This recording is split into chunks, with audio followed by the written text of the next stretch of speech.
오늘 읽을 하나님의 말씀은 신약성경 요한복음입니다. 신약성경 요한복음 14장입니다. 14장. 제가 가진 성경은 요한복음 14장이 171쪽입니다.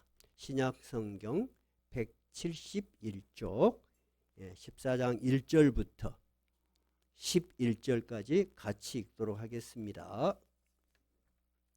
다 찾으셨어요? 같이 읽겠습니다. 너희는 마음에 근심하지 말라. 하나님을 믿으니 또 나를 믿으라. 내 아버지 집에 거할 곳이 많도다. 그렇지 않으면 너희에게 일렀으리라. 내가 너희를 위하여 거처를 예비하러 가노니 가서 너희를 위하여 거처를 예비하면 내가 다시 와서 너희를 내게로 영접하여 나 있는 곳에 너희도 있게 하리라. 내가 어디로 가는지 그 길을 너희가 아느니라. 도마가 이르되 주여 주께서 어디로 가시는지 우리가 알지 못하거늘 그 길을 어찌 알겠사옵나이까. 예수께서 이르시되 내가 곧 길이요 진리요 생명이니 나로 말미암지 않고는 아버지께로 올 자가 없느니라. 너희가 나를 알았더라면 내 아버지도 알았으리로다. 이제부터는 너희가 그를 알았고 또 보았느니라. 빌립이 이르되 주여 아버지를 우리에게 보여주옵소서. 그리하면 족하겠나이다. 예수께서 이르시되 빌립아 내가 이렇게 오래 너희와 함께 있으되 네가 나를 알지 못하느냐. 나를 본 자는 아버지를 보았거늘 어찌하여 아버지를 보이랴 하느냐. 내가 아버지 안에 거하고 아버지는 내 안에 계신 것을 내가 믿지 아니하느냐. 내가 너희에게 이르는 말은 스스로 하는 것이 아니라 아버지께서 내 안에 계셔서 그의 일을 하시는 것이라. 내가 아버지 안에 거하고 아버지께서 내 안에 계심을 믿으라. 그렇지 못하겠거든 행하는 그 일로 말미암아 나를 믿으라. 오늘 요한복음 14장을 이해하기 위해서는 예수님께서 제자들에게 이 말씀을 하시는 배경을 먼저 좀 이해를 하셔야 되겠네요. 이 본문의 배경이 이루어진 시기는 유대인들의 가장 큰 명절이 유월절입니다. 유월절에는 전 세계에 흩어져 있던 유대인들도 다 모이고 특히 유대인 즉 이스라엘의 수도가 어디예요? 예루살렘이에요. 예루살렘으로 전부 유대인들이 모여서 예배를 드리는 큰 명절이 유월절이에요. 그런 유월절에 예수님께서 만찬을 베푸셨어요. 여러분들께서 잘 아시는 그림 최후의 만찬 누가 그렸죠? 레오나르도 다빈치 기억나실 거예요. 지금 그 방면입니다. 그 만찬을 다 베푸셨어요. 여러분 만찬을 베풀고 즐거운 자리인 것이 분명하죠. 제자들은 굉장히 마음이 들떴습니다. 왜 그러냐면은 이 만찬의 행사도 즐거운 거지만 예수님과 자기들이 한 4, 5일 전에 이 예루살렘에 들어왔어요. 그때 예수님이 나귀를 타고 제자들은 나귀를 끌고 왔는데 그 예루살렘에 수많은 사람이 나와서 종려나무를 흔들면서 막 자기들을 막 맞이하는 거예요. 그래서 제자들은 야 드디어 우리가 3년 동안 예수님을 따라다니고 고생했는데 이제 예수님이 드디어 정말 왕이 되거나 또는 굉장히 존귀한 사람이 돼서 우리도 한 자리 하겠다 하는 생각으로 들떠 있어요. 그런 분위기입니다. 그런데 예수님이 느닷없는 이런 말씀을 하세요. 오늘 본문에 없지만 13장에 있는 이야기예요. 13장에 21절 14장이죠. 13장이니까 그 앞부분이겠네요. 21절 한번 읽어볼까요?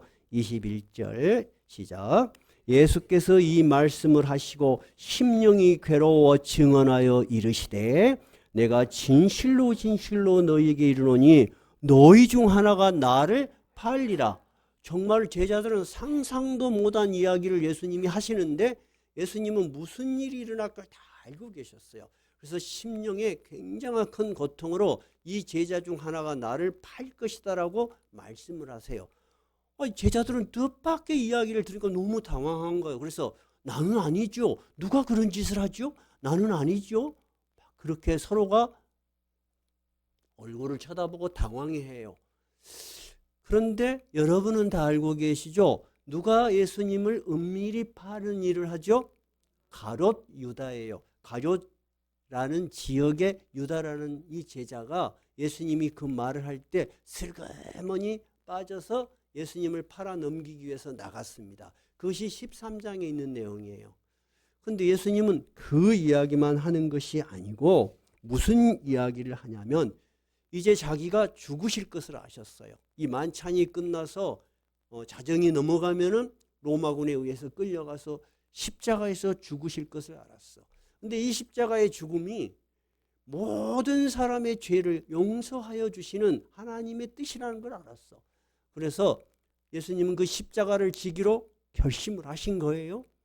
그리고 죽고 나면 여러분 이 제자들이 얼마나 놀리겠어요. 끌려가고 십자가의 죽음은 너무너무 공포스러운 죽음이에요. 그래서 인류가 만들어낸 죄인을 죽이는 죽음 중에서 가장 잔혹한 죽음이 십자가의 죽음에 해당해요. 그래서 이 제자들에게 그런 앞으로 일어날 일들을 미리 대비하시기 위해서 말씀을 하시는 것이 지금 오늘 본문 14장이에요. 그래서 예수님이 그거를 알고 이야기를 하시는 거예요. 그러면서 예수님이 이렇게 이야기해요. 얘들아, 내가 전에 다른 유대인들한테 말한 것처럼 사람들은 따라올 수 없는 내가 그곳을 가려고 한다. 너희도 이제 내가 너희에게 이 말을 할 시기가 되었다. 우리가 이별을 할 시기가 되었다. 이런 말을 하는 거예요. 그러니까 예수님을 따라다니는 제자 중에서 제일로 수석 제자가 누구예요? 베드로예요. 성경은 제자들의 나이를 다 적어놓지를 않았어요. 그래서 누가 제일 나이가 많은지는 잘 모르지만 대부분의 성경학자들은 베드로가 아마 제일 나이가 많았을 것이다. 그렇게 생각을 해요. 베드로는 나이도 많았지만은 리더십이 강했어요. 그리고 의리가 굉장히 강한 사람이에요. 베드로는. 근데 베드로가 아니 예수님이 어디를 간데 우리가 못 따라온다고 할까 하면서 묻습니다. 주님 어디를 가십니까? 어디를 가는데 우리가 못 따라온다고 하십니까? 그러니까 예수님이 13장 앞부분 우리가 방금 14장 읽었죠? 13장 한번 찾아봐요. 36절 한번 봐봐요. 36절 한번 읽어보면은 더 좀 실감이 날 거예요. 한번 읽어봅시다. 시몬 베드로가 이르되 주여 어디로 가시나이까? 예수께서 대답하시되 내가 가는 곳에 네가 지금은 따라올 수 없으나 후에는 따라올 것이다. 베드로야 지금은 너가 못 따라온다. 네 믿음과 네 신앙의 경험이 아직까지는 거기에 못 미쳤다. 그러나 후에는 꼭 따라올 것이다. 그러니까 베드로가 이해가 안 되는 거예요. 나같이 의리 있고 지금까지 3년이나 따라다니는데 왜 내가 주님을 못 따라간다는 말인가? 베드로가 그렇게 생각해서 이렇게 질문을 해요. 37절이에요. 읽어봅시다. 베드로가 이르되 주여 내가 지금은 어찌하여 따라갈 수 없나이까? 주를 위해서 내 목숨을 버리겠습니다. 나는 그 정도 의리 있습니다. 그렇게 얘기하는 거예요. 그러니까 예수님께서 38절 예수께서 대답하시되 네가 나를 위해서 네 목숨을 버리겠느냐? 내가 진실로 진실로 내게 이르노니 닭 울기 전에 네가 3번 나를 부인하리라. 따라오기는커녕 나 저 사람 몰라요 하고 한 번도 아니고 몇 번? 3번이나 나를 모른다고 할 것이다. 제자들은 앞으로 일어날 일을 예수님이 말하는데 상상이 돼요? 안 돼요? 안 돼요. 상상은 안 되는데 분위기가 명절인데 엄청 침울해져 버린 거예요. 예수님이 어디를 가신다고 그러고 못 따라온다고 그러고 죽는다는 이야기가 막 제자들이 막 너무 슬퍼하는 거예요. 그래서 오늘 본문 14장 1절 그 이야기가 나오는 거예요. 제자들이 지금 마음에 근심이 꽉 찼죠. 그래서 예수님이 너희는 마음에 근심하지 말라 이렇게 이야기를 하는 거예요. 제자들아 지금 내가 이런 말 저런 말 하고 너희들에게 닥칠 미래를 생각하니까 암울하고 뭔가 두렵냐? 예수님께서는 우리가 세상을 살면서 앞에 생기는 불안한 일들, 그리고 우리가 신앙을 갖고 있지만 감당할 수 없는 일들이 많이 생긴다는 걸 알고 계세요. 그런데 예수님은 우리의 두려움을 모르는 게 아니고 두려움을 알아요. 그러지만은 뭐라고 이야기해요? 마음에 근심하지 말라. 우리가 마음에 근심이 사람의 힘으로 안 되면 어때요? 하나님이라도, 내가 모르는 그 신이라도 하다못해 어디 부닥거리를 해서라도 마음의 위로가 된다면 가고 싶을 거예요. 해보고 싶을 거예요. 그죠? 지금 예수님이 그 말이에요. 너희들이 마음에 근심이 많을 때 누구를 의지하냐? 하나님을 의지하지 않냐? 근데 너희들이 하나님을 의지하듯이 나를 의지하면 된다. 내가 바로 하나님이 보내신 눈에 나타난, 인간의 역사 속에 나타난 하나님이라는 것이에요. 제자들은 이 말을 전혀 이해를 못해요, 지금. 근데 예수님은 분명히 자기 자신을 너무 잘 알아요. 다른 성경에 보면은 나는 하늘에서 내려온 자다. 내가 다시 하늘로 올라가야 너희들이 믿겠느냐? 그런 말씀도 있어요. 근데 여러분, 그것은 우리 인간이 한 번도 경험해 보지 못한 일이에요. 그러니까 우리는 믿을 수가 없는 거예요. 이 제자들도 믿을 수가 없는 거예요. 그 말을 못 알아먹는 거예요. 오늘 초청을 받아서 오신 분들도 그 말을 다 알아먹어. 한 번만 알아먹는다면 다음 주도 또 올 거예요. 근데 여러분, 그것은 인간의 이성이나 인간의 경험으로 가능한 이야기가 아니에요. 이 제자들이 3년이나 예수님을 따라다녔어. 여러분, 3년 길어요, 짧아요? 3년 길어요, 짧아요? 여러분은 어때요? 저는 60년 이상을 교회를 다녔어. 우리 교인들은 대부분 오래 다니신 분이야. 3년 짧다고 생각하는데 그렇지 않아요. 우리는 일주일에 한 번 교회 오잖아요. 이들 제자들은 모든 것을 버리고 예수님하고 먹고 자고 같이 다니면서 예수님의 능력을 다 보고 예수님의 가르침을 다 들은 사람들이요. 우리로 말하자면 20년 이상 교회를 다닌 것과 똑같은 사람들이요. 근데 여러분, 이 사람들도 지금 예수를 이해하지 못하는 거예요. 그러니까 예수님이 근심하지 말라. 왜 내가 있는데 너희들이 근심하냐? 너희들의 근심은 자연스러운 현상이지만은 그 근심에 머물러 있는 것은 지혜로운 것이 아니다 하고 근거를 이야기해요. 우리가 보통 어린아이들이 막 걱정하면 걱정하지 마, 걱정하지 마. 우리는 그렇게 이야기를 해요. 어린아이들에게, 우리 꼬마들에게. 어른들은 그럴 능력이 있어요, 없어요? 애의 걱정을 해소시켜줄 능력이 있죠. 근데 애는 몰라. 우리 채원이가 엄마가 안 보인다고 막 울어. 울어. 근데 어른들은 이해가 안 돼. 왜? 조금 있으면 저것만 없건디. 우리는 알아. 경험의 세계가 다른 거예요. 예수님이 그 이야기요. 하나님을 너희들이 믿지 않냐? 그러면 나를 믿으면 된다. 그 이야기를 하는 거예요.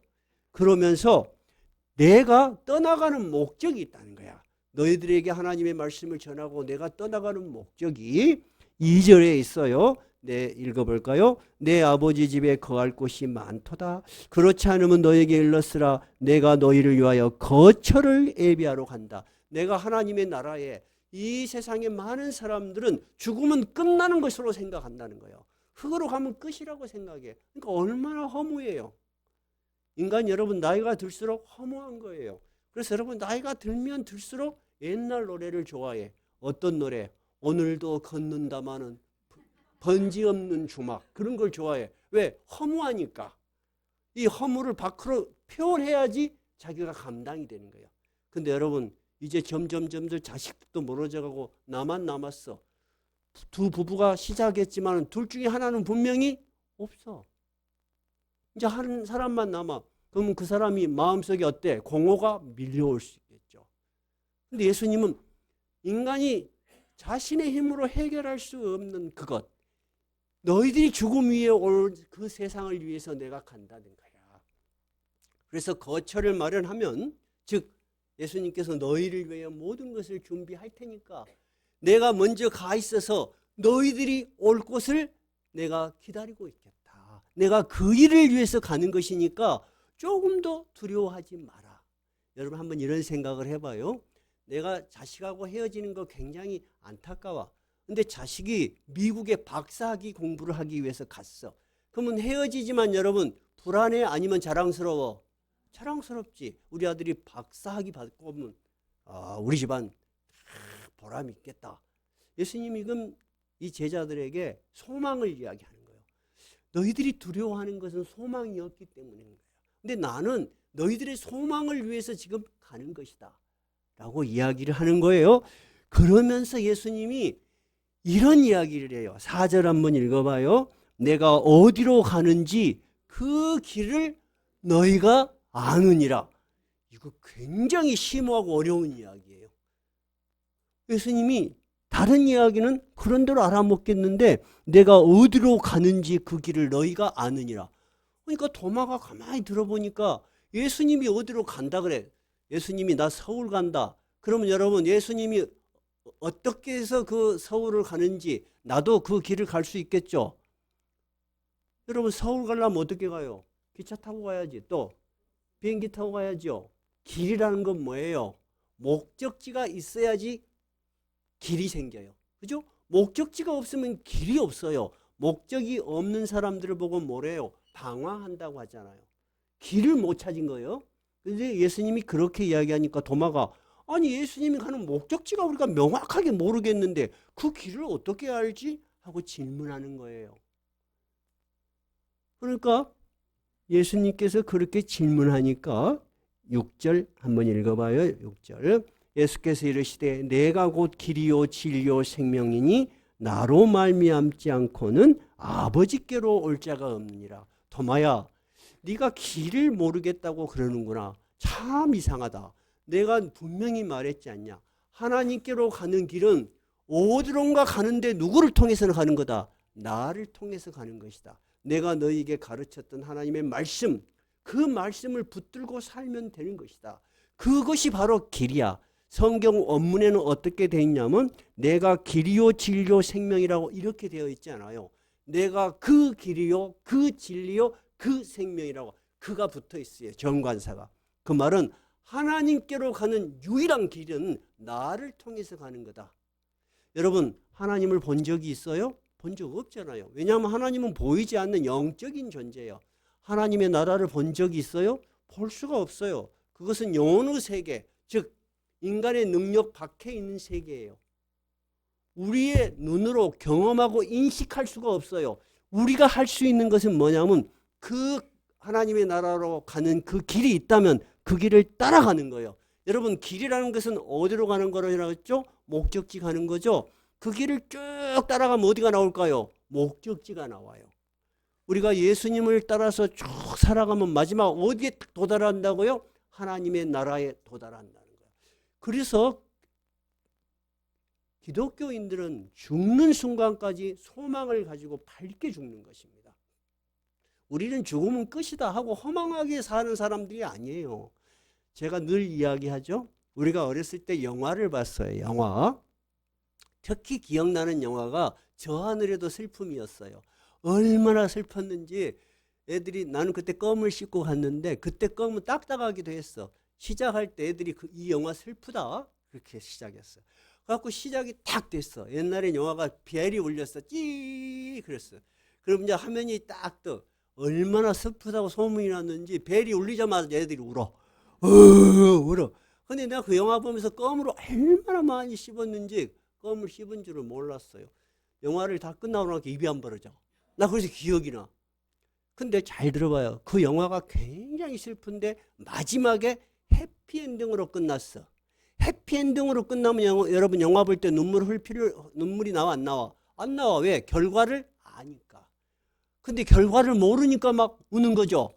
그래서 영화를 볼 때 절대 같이 데리고 가면 안 되는 친구가 뭐예요? 한번 먼저 봐본 놈 데리고 가면 안 돼. 그놈이 다 말해버려. 울고 있으면 울지마 울지마. 제가 살아난다? 다 말해줘버려. 제가 하고 싶은 말은 예수님께서 이 세상에 오셔서 우리에게 마지막 우리 인생이 어떻게 되는지를 우리에게 말씀해 주신 거예요. 우리의 마지막은 소망이 가득 찬 하나님의 나라로 들어가. 해피엔딩이 아니요. 해피엔딩이지. 해피엔딩이 있기 때문에 우리는 이 세상의 많은 환난과 고난을 담대하게 이겨낼 수 있는 거예요. 그리고 오늘 초청 예배도 교인 한 명 더 모시고 오기 위해서 한 것이 아니에요. 이 소식을 이분들이 전해서 살아가는 동안의 소망과 희망을 가지고 마지막까지 정말 화려하고 정말 기쁜 인생을 살았으면 참 좋겠다. 저도 나이가 꽤 되잖아요. 그죠? 제가 전도했던 친구들, 노력했던 친구들 몇 명 있어요. 우리 교회에 와서 그 혈압계도 준 친구도 있어요. 그 친구도 죽었어요. 여러분, 우리 인생이 그렇게 긴 것 같아도 어느 날 전화가 안 돼. 이 새끼 나가 전화하니까 또 교회 나오라 할까봐 전화 안 받는갑다. 나는 그렇게 생각했어. 근데 목에 암이 생겨갖고 말도 못하고 또 죽었어. 갑자기 죽었다고 메시지가 온 거야. 보니까 그래도 내가 한 번이라도 전도를 했기 때문에 마음이 편하더라고요.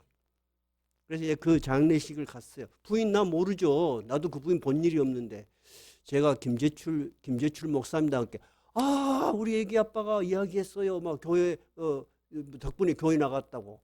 여러분 그 말을 들을 때 제가 보람을 느끼겠어요? 안 느끼겠어요? 느끼죠?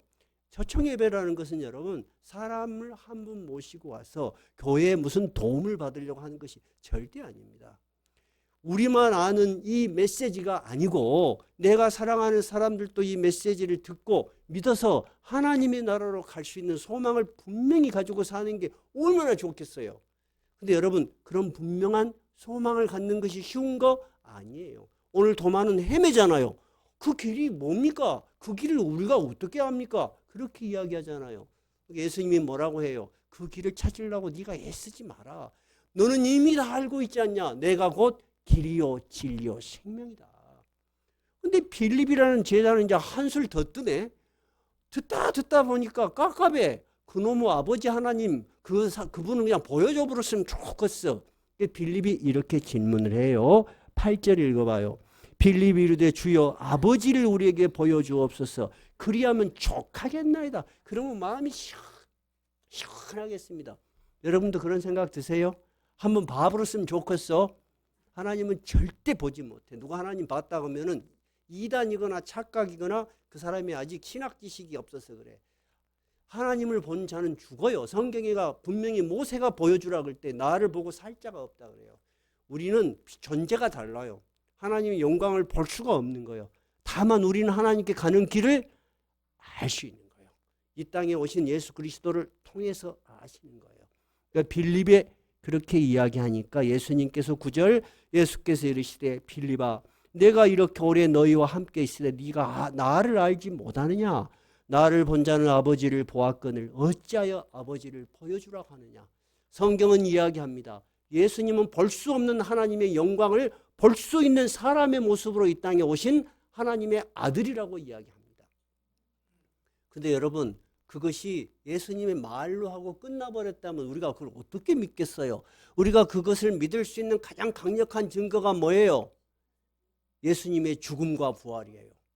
제자들이 이렇게 헤매고 있어. 근데 예수님은 이 제자들이 지금은 못 알아먹는다는 걸 너무 잘 아셔요. 그래서 그 시간이 지나서 깊은 산으로 가서 제자들과 가서 기도하신 이후에 예수님은 로마군에 의해서 끌려가죠. 정말 예수님이 말한 대로 그런 일이 생긴 거예요. 제자들이 너무 놀란 거예요. 그래서 다 도망을 갔어요. 그리고 예수님이 십자가에서 죽기 전에 재판을 받는 과정에 베드로가 숨어서 그걸 지켜봐요. 얼마나 무서워요. 지금까지 막 존경받고 놀라운 능력을 행하던 자기의 스승이 뺨을 맞고 사람들한테 침을 맺고 옷이 찢기면서 그런 신문을 받고 모욕을 당해 베드로가 너무 놀라서 다 숨어서 사람들 속에 끼어가지고 보는데 지나가던 요정이 이 사람 예수 제자다 그렇게 이야기해요. 베드로가 뭐라 그래요? 나 저 사람 모른다. 몇 번이나 이야기해요? 3번을 진짜 이야기해요. 근데 3번 부인할 때 닭이 꼬꾸대하고 울어. 그러니까 베드로가 예수님의 말이 생각이 나. 밖에 나가서 가슴을 치면서 막 울어. 왜 울었을까? 나도 진짜 큰 소리 친 대로 살고 싶은데 우리는 그렇게 안 돼요, 여러분. 우리는 굉장히 나약한 사람들이라는 걸 인정해야 돼요. 목사인 나는요, 나도 마찬가지야. 나도. 여러분도 마찬가지지만. 근데 우리가 약함에도 불구하고 우리가 신앙생활이 계속 유지될 수 있는 비결이 뭐예요? 그 예수님이 우리를 도와주기 때문이에요. 그리고 성령께서 우리를 도와주시기 때문에. 여러분, 전도할 때 전도합시다, 우리 교회 한번 나갑시다 하는 말이 쉬웠어요, 어려웠어요? 굉장히 어려웠죠. 우리 지금 오늘 손 아래 처남들이 계셔서 재미있는 이야기를 해드릴게요. 우리 집사람이 이렇게 초청에 뵀을 때마다 우리 오빠 동생 교회 오게 하려고 그리 애를 썼어. 근데 10년 동안 꼼짝도 안 해. 우리는 관심이 없다. 근데 이번이 내가 마지막이 될지 모른다는 생각이 들었어. 그래서 기도를 했어요. 하나님, 용기를 주십시오. 내가 이번에 안전하면 이제 집사람은 포기해버렸어. 나는 이제 그만할래요. 그래서 내가 어제 저녁에 만날 일이 있어서 이야기를 솔직하게 했어요. 10몇 년이 지났지만은 형님, 그리고 손아래처럼 한 번도 안 와보면 되겠어. 나한테는 마지막일지 모르겠어. 근데 우리 손이 처남이 갈라네. 대장이 그래 보니까 밑에 있는 처남들은 다 따라와. 대장이 최고예요. 우리 손이 처남을 위해서 우리 감사하다고 박수 한번 보내주십시오. 그러니까 우리 집사람이 저녁에 오면서 진짜 오빠가 그렇게 나올 줄 몰랐어요. 그래서 내가 다 당신이 기도한 덕이네. 여러분, 예수를 믿게 하는 것도 힘들어. 이 예수님도 제자들을 3년이나 데리고 다녔는데 모른다는 거예요. 다시 말하자면 사람의 능력이나 사람의 이해로 이해할 수 없어. 근데 진짜 예수님이 십자가에서 죽으셨어. 너무 놀랐어, 그들은. 그래서 다 도망갔어. 세상에 예수님도 잡아 죽이는데 우리 어찌 되겠냐. 그리고 문을 잠그고 전부 다 숨어 있었어. 근데 예수님이 약속하신 대로 딱 3일이 됐어요. 근데 문을 닫았는데 사람이 쫙 들어와. 예수님이 들어와. 그러면서 제일 처음 그들에게 하신 축복이 뭐예요? 평안할지어다. 여러분의 두려움으로부터, 여러분의 미래의 그 불안함으로부터 예수님이 첫 번째 여러분에게 확신시켜 주실 말씀이 뭐라고요? 평안할지어다. 너희는 너희 미래를 모르는구나. 내가 있는데 왜 그렇게 두려워하느냐. 평안할지어다. 그것이 요한복음 20장에 나와 있어요. 근데 딱 그 자리에 누가 없었냐? 도마가 없었어. 도마는 제자들이 도마야 예수님이 나타났어야, 우리 전라도 말로 나타났어야. 근데 진짜 손에 목자국도 있고 우리를 보고 봐라. 근데 우리 진짜 예수님 만났다. 이 도마는 아직도 안 믿어. 나는 믿을 수가 없다. 내가 만져보고 이 구멍에다 손도 여봐야 알겠대. 이 도마 어때요? 엄청나게 치밀한 사람이요. 도마는 그랬어요. 근데 그러고 8일이 지났는데 다시 제자들이 모인 사이로 예수님이 슉 나타나. 도마에게, 도마야, 이리 와서 내 손에 집어여보고 옆구리도 창에 찔린 것도 만져보고 믿음 없는 자가 되지 말고 믿는 자가 되라. 무슨 말이냐? 너의 믿음은 이제 여기까지 경험됐다는 거야. 그러고도 못 믿겠냐 그거야. 그때 도마가 어떻게 해요? 무릎을 꿇고 나의 주시오, 나의 하나님이십니다. 이제 내가 알고 있던 위대한 스승이 아니고 하나님이신 것을 내가 믿습니다. 여러분, 기독교 신앙이라는 것은 우리가 상상을 하거나 누가 책을 지어서 우리가 학습을 해가지고 가르치는 것이 아닙니다. 너무나 분명한 신비한 일을 내가 믿는 것입니다. 그런데 내가 안 믿어지면 어떨 걸까요? 안 믿어지는 것을 여러분 배워가지고 목사가 돼서 가르칠 수 있을까? 그거 그냥 불가능해요. 정말로 믿어지는 단계가 있어요. 근데 첫째, 많이 들어야 되겠죠. 배워야 되겠죠. 모든 것은 배움과 경험을 거쳐서 믿음의 단계로 가는 거예요. 그래서 나는 1년에 한 번씩이라도 오시는 분들 정말 환영합니다. 그리고 그것이 어려운 걸음입니다. 사람들은 한 번 초청을 하면 이런 생각을 해요. 내가 한 번 가면 틀림없이 내가 붙잡힐 것이다. 그러니까 차라리 안 간 것이 낫겠다. 여러분, 그럴 필요 없어요. 한 번이라도 믿고 오시면 돼.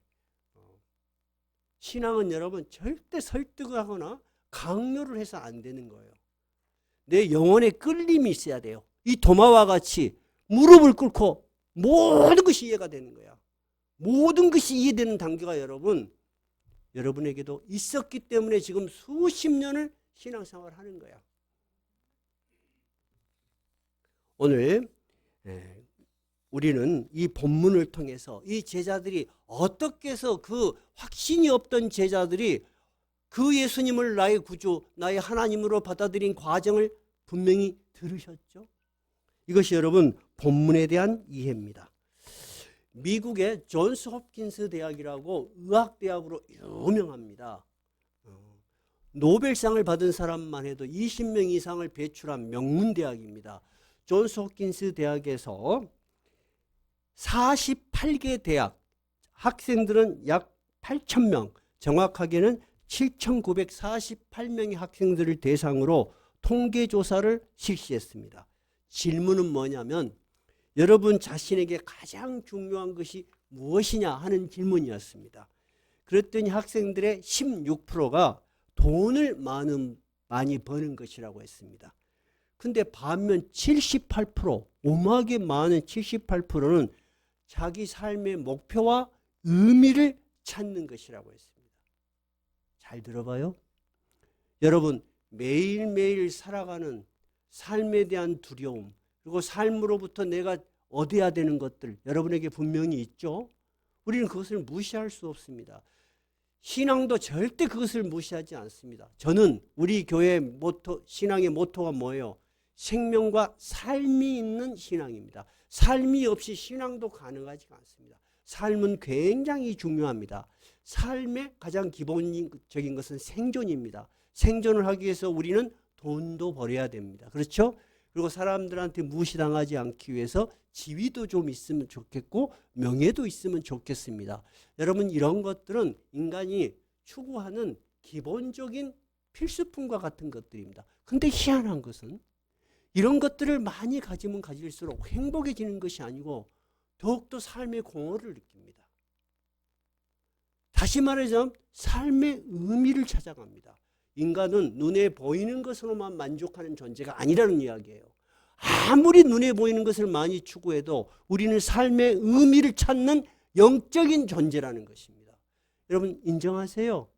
그래서 뜻밖의 우리로 봤을 때는 너무 잘생기고 예쁜 여자 연예인들, 돈으로 엄청나게 번 사람들이 어느 날 자살을 해요. 근데 유서에 보면은 대부분 이렇게 기재되어 있어요. 나는 더 이상 살아야 될 내 삶의 의미를 못 찾겠다. 여러분 삶의 의미가 내 마음속에 이해되지 않고 보이지 않으면 사람은 허물을 느끼고 무너지는 것입니다. 오늘 우리가 하나님을 찾아간다는 것, 신앙을 찾는다는 것을 종교적인 행위로만 이해하면 안 됩니다. 우리에게 가장 근원적으로 숨어있는 삶의 의미를 찾아가는 길이에요. 여러분 하나님을 찾아간다고 KTX를 타고 갈 거예요? 비행기를 타고 갈 거예요? 아니죠. 자기의 삶의 의미를 찾아가는 인생의 모든 과정이 여러분 하나님을 찾아가는 길이에요. 여러분 이해되세요? 근데 우리가 인생의 많은 과정을 어떤 길을 갈 거냐 하는 것에 따라서 그 사람의 인생의 마지막이 결정이 되는 거예요. 우리는 누구의 길을 따라가고 있는 것입니까? 예수님이 우리에게 가르치신 길을 따라갑니다. 왜 그 길을 따라갑니까? 그 길이 어떤 길이기 때문이에요. 하나님께 가는 길이요. 우리 본문 다시 한번 읽어봐요. 14장 6절 꼭 외우십시오. 14장 6절은 기독교 신앙에서 아주 중요한 성경 구절입니다. 6절 시작. 예수께서 이르시되 내가 곧 길이요 진리요 생명이니 나로 말미암지 않고는 아버지께로 올 자가 없느니라. 굉장히 의미심장한 단어가 하나 있어요. 아버지께로 갈 자예요, 올 자예요? 올 자라는 건 뭐예요? 기다리는 이가 있다는 거예요.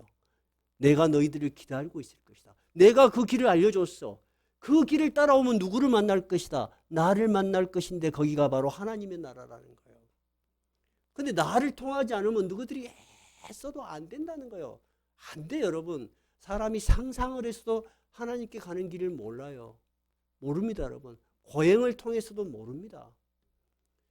처절하게 산에서 수행을 해도 안 되는 것입니다. 예수님께서는 우리에게 너무나 쉽게 그 길을 우리에게 주었어요. 우리가 그러면 해야 될 일은 뭐예요? 예수님의 말씀대로 살아가는 거예요. 근데 그 길이 진리의 길이야. 참된 길이야. 그 길을 걸어가면 점점 좋은 길로 가. 바른 길로 가. 마지막은 어떤 길이라고 했어요? 예수님은 나는 길이요 진리요 그다음 생명이야. 살게 되는 거예요. 그는 죽는 길이 아니요 사는 길이요. 여러분 생명이라는 건 뭐예요? 생명은 기쁨을 상징해요. 우리가 너무 고통스러우면 차라리 뭐 하고 싶다 그래요? 죽고 싶다 그러죠. 생명의 근원은 기쁨이에요. 소망이에요. 여러분 그 길 안 가고 싶어요? 좋아요. 그러면 손 들어봐요. 나는 아직까지 신앙이 깊지는 못하지만은 예수님이 말한 오늘 성경에 말한 그것이 진짜라면 나도 그 길을 가고 싶다. 1번. 2번은 나는 들었지만은 신경 안 쓰고 내 맘대로 살다가 헤매다가 그냥 의미도 없이 죽을란다. 2번. 3번. 나는 의미고 뭐이고 그냥 하루하루 살다가 그냥 죽을란다. 3번이에요. 좋아요. 1번. 나는 깊이는 모르겠지만 이것이 사실이라면 이 길을 따라서 한번 가보고 싶다. 한번 손 들어봐요. 그래 좋죠. 2번. 나는 그냥 내가 생각한 대로 살다가 그냥 허무하게 죽든 어떻게 죽든 내 인생이 끝내고 싶다. 2번. 없죠. 3번은 안 물어봐도 없겠죠. 사람들은 다 본질적으로 삶의 의미를 생각하고 사는 것입니다. 그 의미가 나에게 명확할 때는 삶에 보람이 있고 힘이 있고 에너지가 있어요. 저는 항상 생각해요. 여러분 우리가 걸어온 삶을 뒤돌아보면 과거의 삶이 명확하게 보이죠. 근데 내가 아직 안 걸어본 걸은 명확하게 보여요? 안 보여. 내가 벌써 나이가 상당히 들었는데도 모르겠어. 그래서 내가 교인들한테 고백하잖아요. 나는 길게 삶은 10년 살았다. 이 10년은 진짜로 예수님을 따라서 살고 싶다. 여러분 그런 각오가 있어야 돼. 우리가 살아온 인생을 쭉 보니까 정말 실수할 때도 많았고 어리석었을 때도 많았고 정말 잘못 판단했을 때도 많았어. 다시 산다면 그렇게 안 살고 싶었던 그런 기억들 있어요 없어요? 있잖아요. 그럼에도 불구하고 여러분 예수를 믿고 지금부터 시작하신다면 여러분의 남은 인생은 절대 후회하지 않아요. 왜? 그 길이 진리의 길이고 생명의 길이기 때문입니다. 그리고 마지막 우리가 이 세상을 떠나는 날 모든 것을 놓고 가요. 부자도 놓고 가고 가난한 자도 놓고 가고 높은 지위에 있는 사람도 놓고 가고 다 놓고 가. 전에도 이야기했지만은 미국의 10대 암센 병원 암 전문의에 들어가는 김의심 박사가 있어요. 그분이 이런 이야기를 매스컴에 나와서 했어요. 자기가 미국에서 유명한 암 박사야. 그러니까 한국에서 암이 걸리면 전부 자기를 찾아와. 근데 암에 걸려서 미국까지 찾아온다면 암이 깊었겠죠? 거의 살 수 없대요. 거의. 근데 우리한테 매스컴에서는 이야기가 참 자기가 공통적인 것이 뭐냐면 돈을 많이 가지고 있는 기업가나 사업가들이 죽은데 자식들이 와서 안 싸우는 자식들이 없다는 거야. 그러면서 여러분 돈 많이 남겨놓으려고 하지 마세요. 자식들이 반드시 싸웁니다. 여러분 실감 나세요? 돈이 없이 죽으면 안 싸워. 그리고 장례식 비용만 있어도 감사해. 무슨 말이냐 하면 여러분 죽은 뒤에 우리 자식들이 어떻게 될지는 여러분의 소관이 아니에요. 여러분이 많은 걸 남겨놓으면 자식들이 잘 살 것 같아요. 그렇지 않아요. 우리는 모르는 겁니다. 근데 누가 아실까요? 하나님은 아세요. 그래서 우리는 죽을 때도 자식들의 장례를 하나님께 기도하면서 죽는 거예요. 하나님은 우리하고 존재가 다른 존재예요. 우리는 항상 시간과 공간과 그런 갇혀 있어요. 근데 하나님은 시간과 공간을 넘어서는 존재예요. 우리하고는 다른 존재예요. 오늘 하나님의 말씀을 정리하십시다. 우리가 하나님에 대해서 신에 대해서 이해하고 싶다고 아무리 발버둥 쳐도 결코 이해할 수 없어요. 그것은 지적인 만용이에요. 할 수 없는 것을 할 수 있다고 생각하는 것 만용이에요. 우리가 할 수 있는 것은 마음을 비우고 겸손하게 성경에 나타난 예수님이 우리에게 분명하게 보여준 그 길을 따라 걷는 거예요. 왜냐하면 그 길이 바로 하나님께로 가는 길이고 진리의 길이고 생명의 길이기 때문입니다. 우리의 신앙은 여러분 우리의 노력이나 우리의 지식으로 완성되지 않습니다. 우리의 신앙은 누구를 따라가야 되는 것입니까? 예수님이 따라가신 그 길을 따라갈 때 완성이 되는 것입니다. 왜냐하면 그 길 끝에 하나님의 나라가 열리기 때문입니다. 저는 여러분에게 분명히 말씀드리고 싶습니다. 저는 어렸을 때부터 책을 많이 읽을 수 있는 그런 가정 환경에서 자랐습니다. 형님이 철학과를 나오시고 또 이러저러한 방황 끝에 또 신학 공부를 하셔서 저는 그런 책을 많이 읽을 수 있었어요. 그리고 그런 과정들을 오래 겪었어요. 그리고 사회에서도 굉장히 열정적으로 열심히 살았어요. 그런데 제가 오늘 이 목사로 여기 섰잖아요. 목사는 저의 선택에 의해서 서 있는 것이 아닙니다. 이 제자들처럼 어렴풋하게 알았던 것을 분명하게 뚜렷하게 알고 알 수 있었던 어떤 삶의 경험과 계기를 통과한 거예요. 그래서 저는 여러분에게 말씀드리고 싶어요. 여러분이 삶에서 흔들리는 모습을 볼 때 저는 전혀 실망하지 않습니다. 여러분이 신앙도 잘하고 싶고 삶도 잘하고 싶은데 잘 안 돼. 여러분 그런 모습을 볼 때 나는 굉장히 귀하게 생각합니다. 그 과정 속에서 여러분 지금 누구의 길을 따라가고 있는 것입니까? 주님의 길을 따라가고 있는 것입니다. 여러분은 방황하고 있는 것이 아닙니다. 삶이라는 것은 여러분 결코 쉽지가 않습니다. 여러분. 그 쉽지 않지만 여러분은 주님의 길을 계속 따라가고 있는 거예요. 근데 언젠가 여러분 이 세상을 떠날 때가 올 거예요. 그럴 때는 어떤 생각이 들까요? 이제는 이 세상의 짐을 다 버려놓고 이제 하나님의 나라에 들어가는 영광을 여러분은 얻게 되는 거예요. 그런 소망이 여러분을 초청하는 이유예요. 예수님이 그의 제자들을 가르쳐서 이 복음을 전해라고 하는 이유예요. 신앙은 여러분을 교회로 불러서 교회의 어떤 이익을 위해서 부르는 단체가 아닙니다. 교회의 본질적인 사명은 뭐냐면 하나님 나라를 전파해서 모든 이들이 하나님의 나라에 들어가는 것입니다. 그런 소망을 가지고 어렵고 힘든 이 현실을 잘 살아가도록 여러분의 의미가 되어주는 것입니다. 여러분 오늘 이 본문의 말씀이 여러분의 의미가 되시기 바랍니다. 여러분의 길이 되시기 바랍니다. 찬송가 380장입니다.